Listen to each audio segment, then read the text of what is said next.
Adventus, y se refiere o tiene que ver, o su significado, mejor dicho, Adventus, se traduce como llegada o venida. Y esta definición tiene que ver, ¿sí?, con, o ilustra, mejor dicho, la imagen de victoria de esos generales antiguos, de esos reyes que salían a la batalla, que salían en sus campañas políticas a la conquista de otras naciones, de otros pueblos, y que al regresar después de su victoria,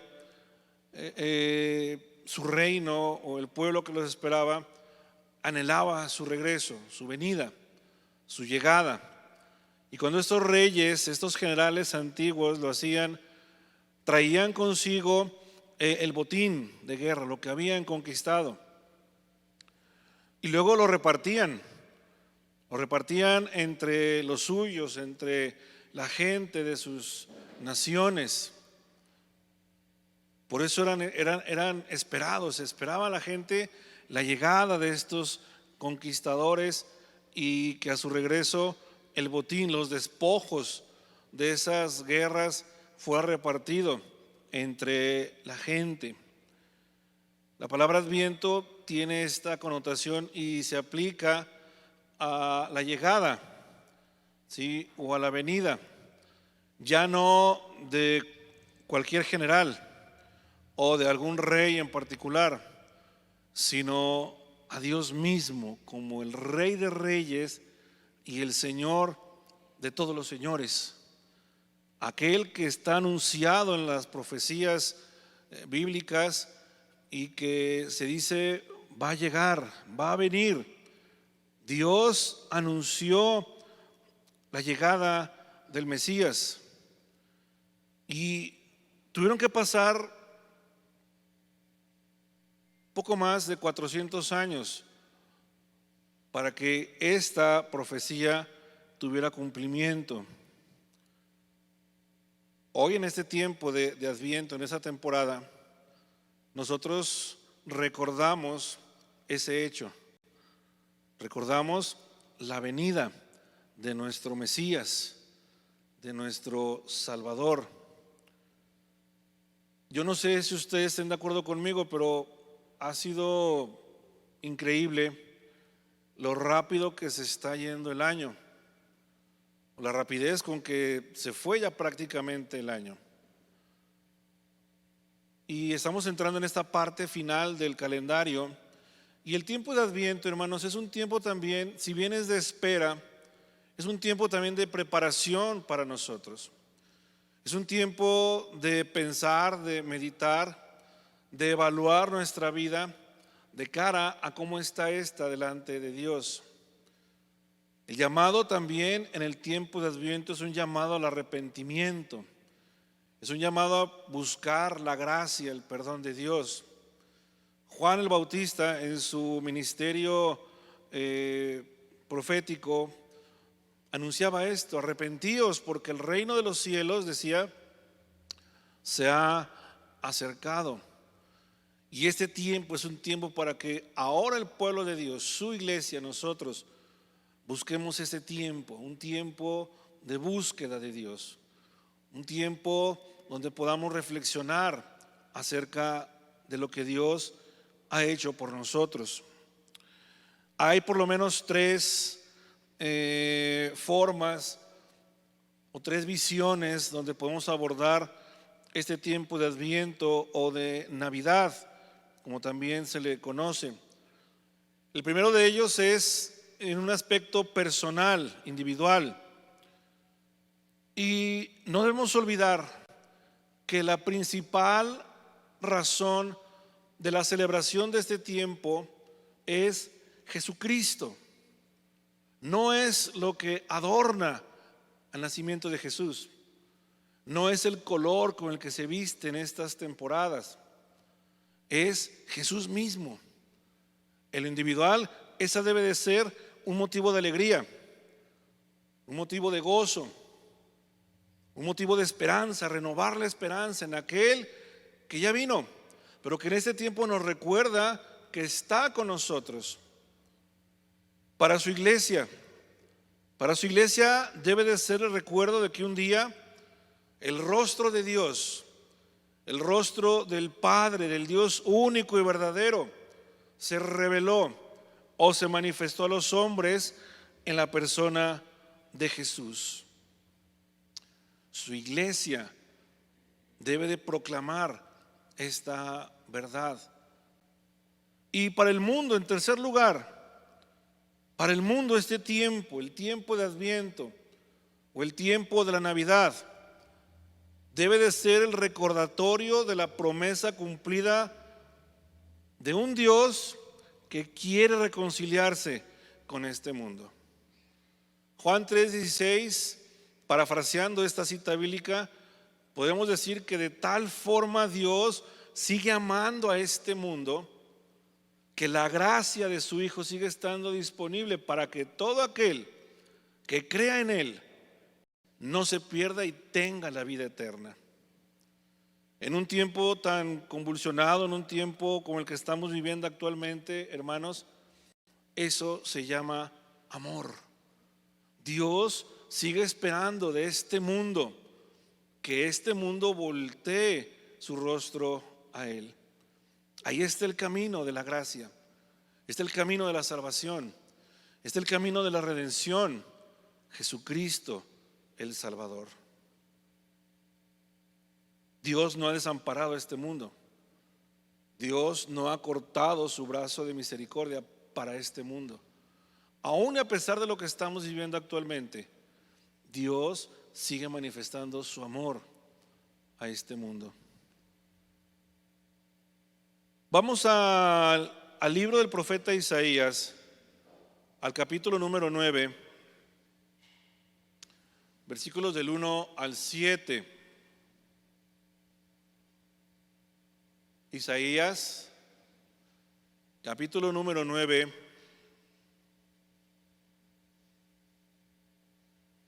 versículos del 1 al 7. Ahí en su Biblia o en su dispositivo, ahorita seguramente va a estar proyectado también. Isaías 9. Ya está, muy bien. Síganlo atentamente con su vista o escuche esta palabra con atención. Dice así: mas no habrá siempre oscuridad para la que está ahora en angustia, tal como la aflicción que le vino en el tiempo que livianamente tocaron la primera vez a la tierra de Zabulón y a la tierra de Neftalí, pues al fin llenará de gloria el camino del mar, de aquel lado del Jordán en Galilea de los gentiles. El pueblo que andaba en tinieblas vio gran luz. Los que moraban en tierra de sombra de muerte, luz resplandeció sobre ellos. Multiplicaste la gente y aumentaste la alegría. Se alegrarán delante de ti como se alegran en la siega, como se gozan cuando reparten despojos. Porque tú quebraste su pesado yugo y la vara de su hombro y el cetro de su opresor como en el día de Madián. Porque todo calzado que lleva el guerrero en el tumulto de la batalla y todo manto revolcado en sangre serán quemados pasto del fuego. Porque un niño nos es nacido, hijo nos es dado, y el principado sobre su hombro, y se llamará su nombre admirable consejero, Dios fuerte, Padre eterno, príncipe de paz. Lo dilatado de su imperio y la paz no tendrán límite sobre el trono de David y sobre su reino, disponiéndolo y confirmándolo en juicio y en justicia desde ahora y para siempre. El celo de Jehová de los ejércitos hará esto. Esto es palabra de Dios. En un contexto inmediato al tiempo en que Isaías está haciendo este anuncio, la oscuridad a la que se refiere el profeta la podemos encontrar desde el capítulo número 8.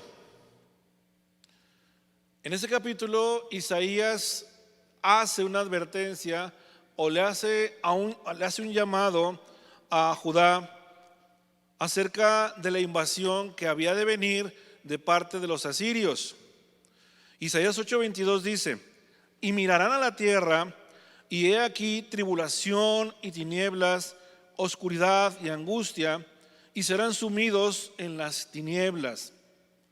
Se refiere al juicio inmediato que habría de caer sobre esa parte del reino de Israel, en el norte primeramente. Ahí Isaías está diciendo que vienen estos días, viene el juicio de los asirios, y se refiere específicamente a la región del norte, a la tierra de Zabulón y a la tierra de Neftalí respectivamente. Bajo este contexto político y social que estamos viendo, entonces la promesa de Isaías 9:1 se vuelve algo maravilloso. Hay un contraste, ¿sí? Hay un anuncio de esperanza. Es el anuncio del juicio, el anuncio de que vendrá un ejército extranjero y va a traer juicio sobre esta nación. Pero también es el anuncio de que vendrá algo mejor. Isaías 9:1 dice: mas no habrá siempre oscuridad para la que está ahora en angustia. Y se refiere a esas regiones del norte de la llamada tierra prometida.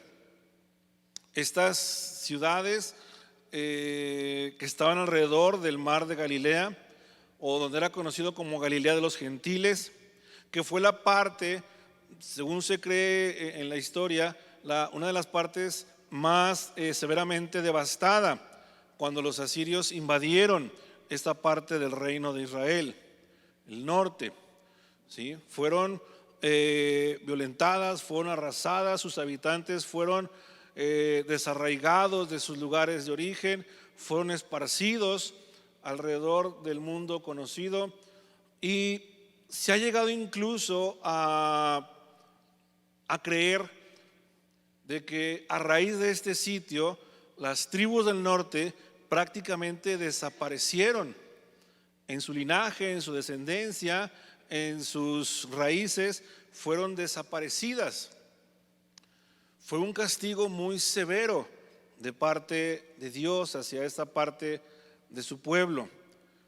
Y por eso la promesa de Dios a través de Isaías es esa: ese pueblo que la pasó mal, esas naciones que la pasaron mal, ahora iban a tener el privilegio de ser las primeras en recibir la luz del Mesías, la luz de la salvación, ¿sí? Isaías anuncia en un tiempo de oscuridad y de desesperanza que algo nuevo va a suceder. El pueblo, dice, que andaba en tinieblas, vio una gran luz. Los que moraban en tierra de sombra de muerte, luz resplandeció sobre ellos. Ese es en un contexto inmediato.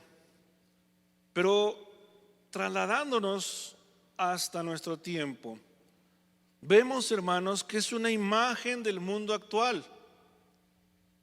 Hoy no nada más es una nación o un país el que está caminando en tinieblas. El mundo entero vive en tinieblas. El mundo entero sin Cristo, sin la luz del Evangelio, sin la luz gloriosa de nuestro Señor, vive en tinieblas. Las sombras de la muerte, de la violencia, del abuso, están hoy más que presentes en nuestro tiempo. Estaba escuchando una canción, bueno, una alabanza, mejor dicho, de Marcos Vidal, llamada Buscadme y viviréis. Y la letra de este canto es tremenda. Dice Marcos Vidal en algunas partes de esta alabanza, dice: cada vez más violencia, más maldad en la tierra. Parece que el amor ha muerto y la locura reina sobre la humanidad. Jóvenes acabados, niños abandonados a precio de placer, y decidiendo solo el interés. ¿Dónde quedan la justicia y la venganza? ¿Dónde quedan el castigo y la razón? ¿Por qué callas tú, Señor, y nos olvidas? ¿Cómo puedes permitir tanto dolor? Dime dónde está aquel Dios, el Dios de Elías, que de vez en cuando se dejaba oír. ¿Cuánto tiempo tardará aún tu espíritu en venir? ¿Dónde están? En otra parte de la letra dice: ¿dónde están aquellos hombres como Elías, que dejaron todo por seguirme a mí, que rompieron compromisos con el mundo, solo por agradarme a mí? ¿Dónde está ese niño que mató al gigante? ¿Dónde están los sucesores de Josué? ¿Dónde están esas mujeres entregadas como Esther? Jóvenes acabados, niños abandonados a precio de placer. Es una letra muy actual de nuestra sociedad. Es como un llamado también a la iglesia, al pueblo de Dios. ¿Dónde están aquellos hombres, aquellas mujeres, aquellos niños arrojados que se paraban delante de aquel gigante? Y bajo ese contexto, hermanos, el mensaje de Isaías cobra especial relevancia, porque en medio del caos que hoy reina, y no es ser propagandista de malas noticias, es la realidad que hoy estamos viviendo. Pretender que estamos viviendo en una utopía, en cosas que todo está bien, es una mentira. Lo cierto es que hoy las cosas no están nada bien en el mundo. Y en medio de este panorama, el mensaje de Isaías es: algo bueno va a suceder. El pueblo, dice, que andaba en tinieblas, vio gran luz. Los que moraban en tierra de sombra de muerte, luz resplandeció sobre ellos. Y es que, hermanos, con el anuncio de la luz vienen épocas diferentes, épocas de siega. Representan tiempos de alegría. Cuando se anuncia que algo bueno va a suceder, entonces nuestra esperanza vuelve a crecer. Cuando se anuncia que hay un futuro mejor, que hay un porvenir diferente, nuestro ánimo también cambia. O pongamos un ejemplo muy práctico. Cuando te dan una buena noticia, ¿cómo te sientes? Cuando te dicen algo va a suceder, ten fe, espera, aguarda, y luego eso sucede. Sientes que tu confianza vuelve a crecer. Dices: sí es cierto, Dios está con nosotros. De verdad Él cumple sus promesas. Y ese es el anuncio, es el eco potente de lo que está diciendo Isaías. No todo va a ser siempre malo. Hay algo bueno que va a suceder. Y eso, iglesia, es para que nosotros levantemos el rostro y digamos: sí, Señor, en ti esperamos, porque en ti está nuestra confianza. Ahora el yugo de la esclavitud, del oprobio, se había quebrado. Representa liberación.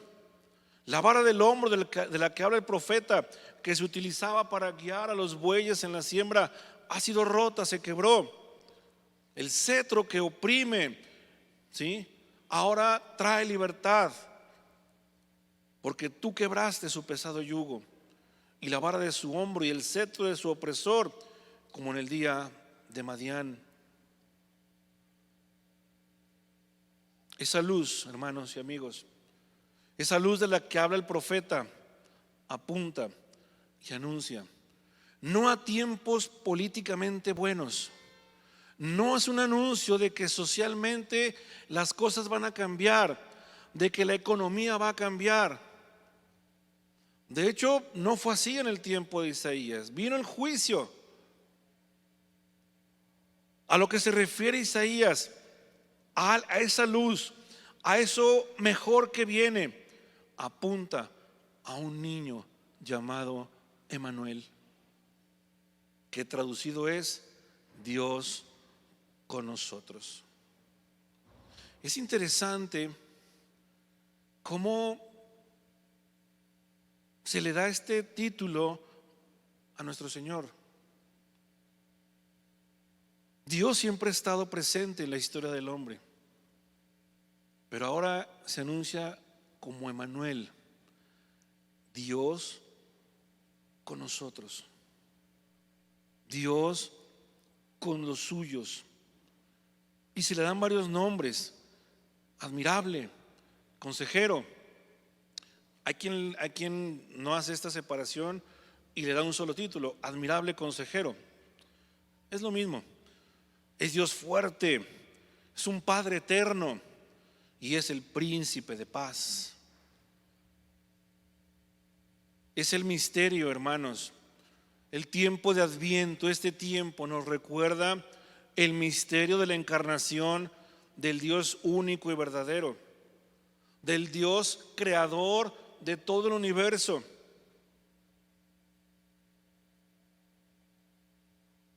Creo que lo he repetido muchas veces, no sé, pero ¿o será que yo tengo mucha imaginación? Pero a veces no es difícil alcanzar a comprender con nuestro pensamiento lo que es Dios. Quiero que pienses una vez más en esto: Dios como el Todopoderoso, el que vive, el que reina en la eternidad. Dice la Biblia, y es impactante, el que despliega como cortinas, como carpas los cielos. Así como cuando sales a tender tus sábanas y que las pones a lo largo del tendero. Imagínate a Dios haciendo lo mismo. Dice, el que llama a las estrellas cada una por su nombre. El que dice la Biblia que nada pasa, no se mueve nada si no es por su voluntad. Estaba leyendo el otro día Job, y bueno, en ese diálogo que tiene con Job al final casi del libro, hay una parte que a mí me sorprende cuando dice: aún Él ordena a los rayos. Qué increíble. Bueno, ese Dios, quiero que veas esto, ese Dios en su amor se hace uno como nosotros. Es un misterio impactante. Es un misterio que está envuelto en amor, que está envuelto en humildad, porque ahora ese Dios, en la persona de Jesús, la persona de ese pequeño niño, y que después creció, siendo lo que era, no vino a servir, no vino a ser servido, sino vino a servir, vino a dar, dio su vida y luego compartió con nosotros esa victoria que tuvo en la cruz, como asemejándose a esos generales que platicábamos. Solo que ahora los despojos de esa victoria es salvación, sanidad, vida eterna, adopción para Dios. Pablo dice, hablando de este tema en la carta a los Filipenses, dice: siendo por naturaleza Dios, no consideró el ser igual a Dios como algo a que aferrarse. Por el contrario, se rebajó voluntariamente, tomando la naturaleza de siervo y haciéndose semejante a los seres humanos. Y al manifestarse como hombre, se humilló a sí mismo y se hizo obediente hasta la muerte, y muerte de cruz. Por esa razón, hermanos, la celebración del Adviento y la celebración de la Navidad para nosotros como cristianos siempre debe de ser especial, porque el centro de esa celebración debe de ser Jesucristo, el Hijo de Dios. No debe de ser el color, no debe de ser la fiesta, y no estamos hablando en contra de eso. Pero que no se nos olvide que a donde apunta la historia, a donde habla el profeta y a donde se encamina todo, es a la figura de nuestro Redentor. Ahí, ese debe ser el centro de toda celebración. El centro de nuestros pensamientos deben de estar encaminados hacia el Hijo de Dios.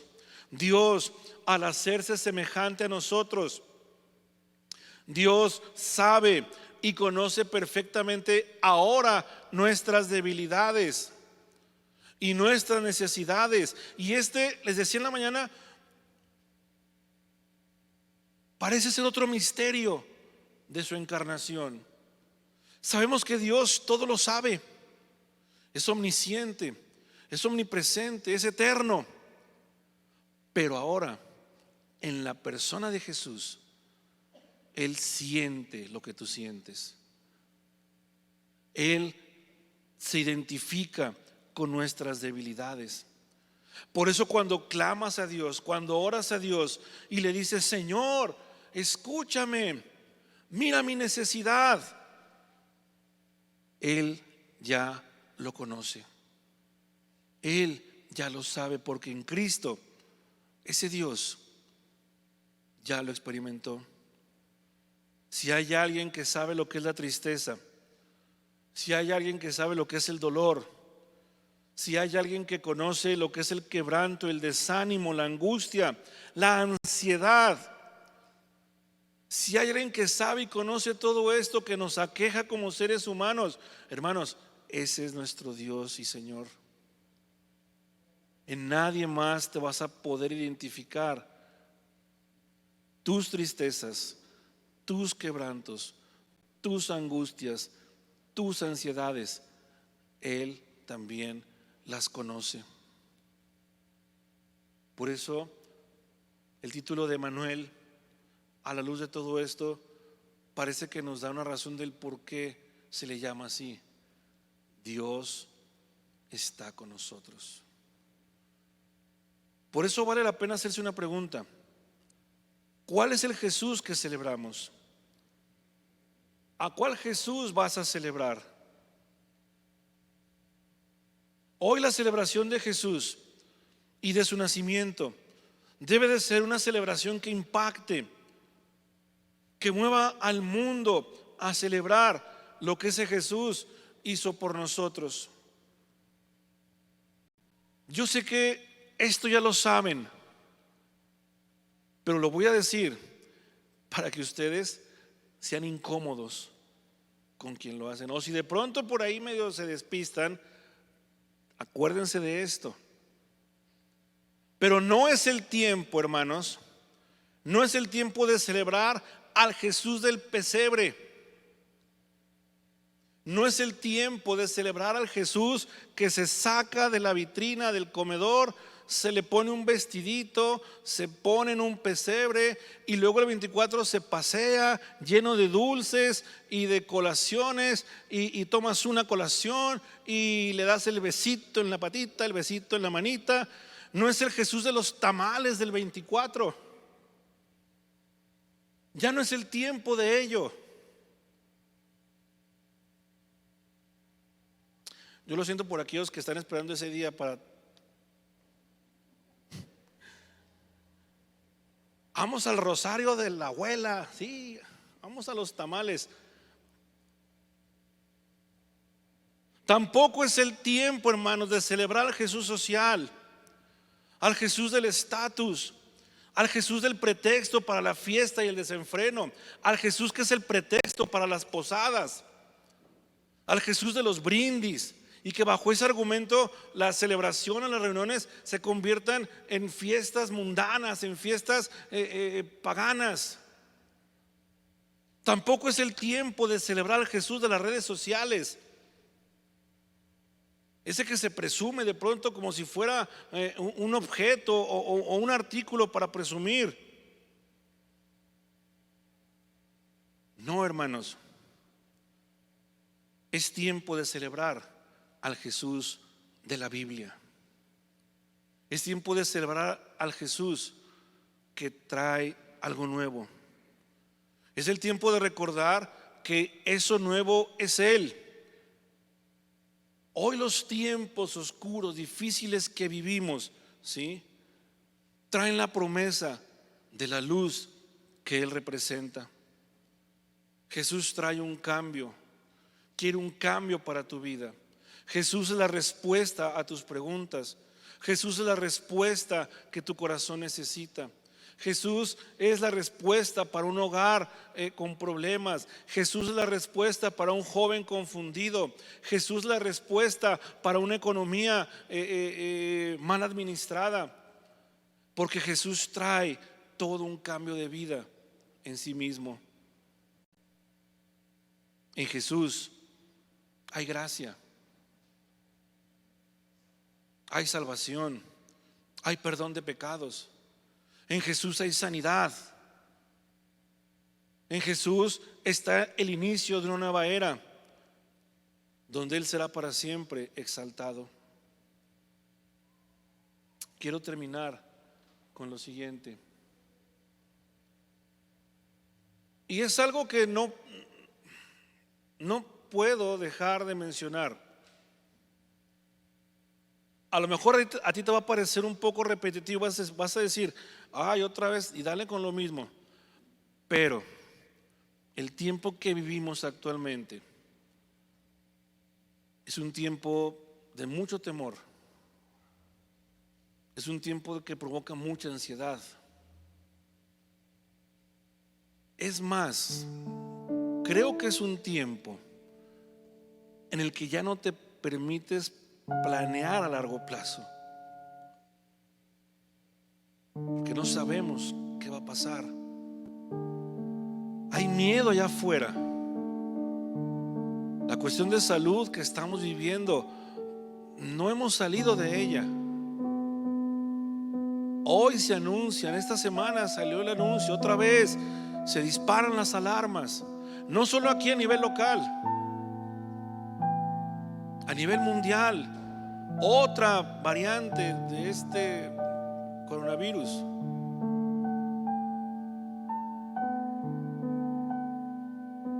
Y hay miedo, hay incertidumbre. Pero ¿saben qué? Es en este tiempo, iglesia, y yo te hago un llamado. Es en este tiempo, este es el tiempo propicio. No es el tiempo para que la iglesia del Señor viva y tenga miedo. Es el tiempo en donde hoy la proclamación de la iglesia debe de ser más fuerte que nunca, y es la de anunciar que Jesucristo vive y reina. Es el tiempo de anunciar que la respuesta y la solución a este mundo caído y lleno de violencia, con tanta enfermedad, la respuesta es Jesús.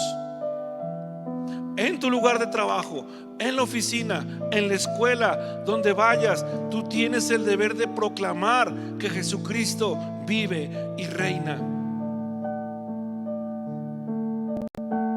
Y hay un título que le da el profeta que no quedaría más acorde al tiempo que estamos viviendo si no se lo hubiera dado. Jesús, el Mesías, como príncipe de paz. Jesús es la paz que el mundo necesita. Es la paz que tu hogar necesita, que mi hogar necesita. Es la paz que tu corazón en el individual necesita. No es la confianza en lo que políticamente, socialmente o económicamente o culturalmente vaya a cambiar.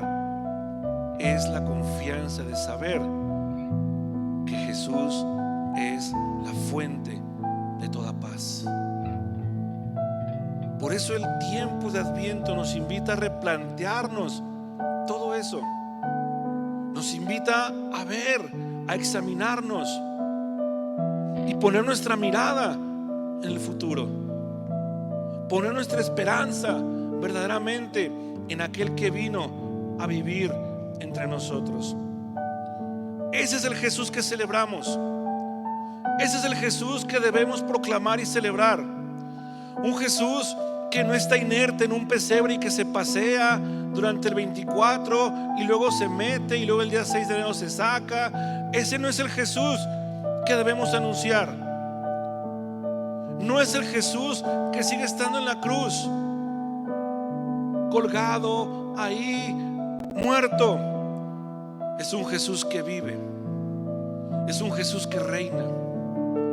¿Y saben qué? Es un Jesús que va a regresar. Ese es el Adviento. Estamos viviendo un Adviento de 2000 años. Ya cumplió con la profecía bíblica. Ya nació el Redentor del mundo, pero va a regresar. Jesús va a volver. Y esa es nuestra esperanza. Nuestra esperanza es que Él tiene en sus manos el devenir de los tiempos. Nada va a pasar sin que Él lo apruebe. Y lo que Él tiene en sus manos es bendición, es redención, es vida eterna, es paz, es gozo, es dicha en Cristo Jesús. ¿Cuál Jesús vas a celebrar? ¿Con cuál vas a compartir tu Adviento, este tiempo? Si vas a tener que tomar decisiones radicales, hazlo por amor al que nació y murió por ti. Dice la letra del canto de Marcos Vidal: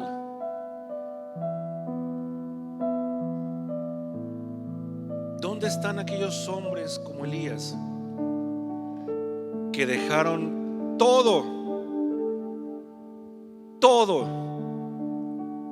por seguirme a mí?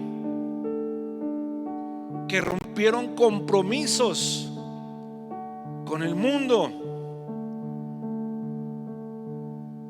que rompieron compromisos con el mundo solo por agradarme a mí. Póngase de pie un momento.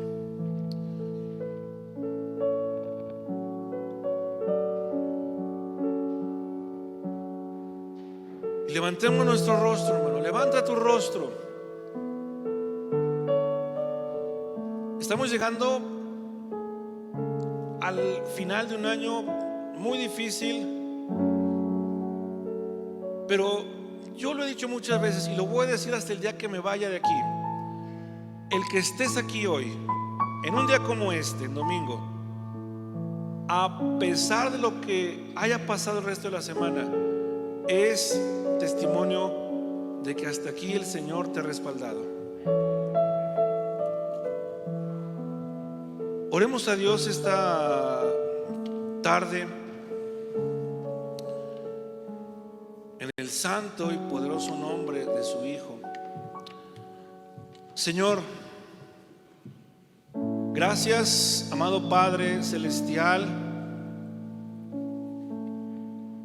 por la vida. Por la vida, Señor, que tomaste en la persona de tu Hijo. ¿Quiénes éramos nosotros para que con semejante acto de amor te fijaras en nuestras vidas, Señor?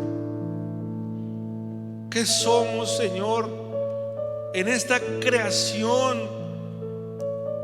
¿Qué somos, Señor, para que nos amaras de tal manera? No lo merecemos, Señor. Hemos fracasado, Señor.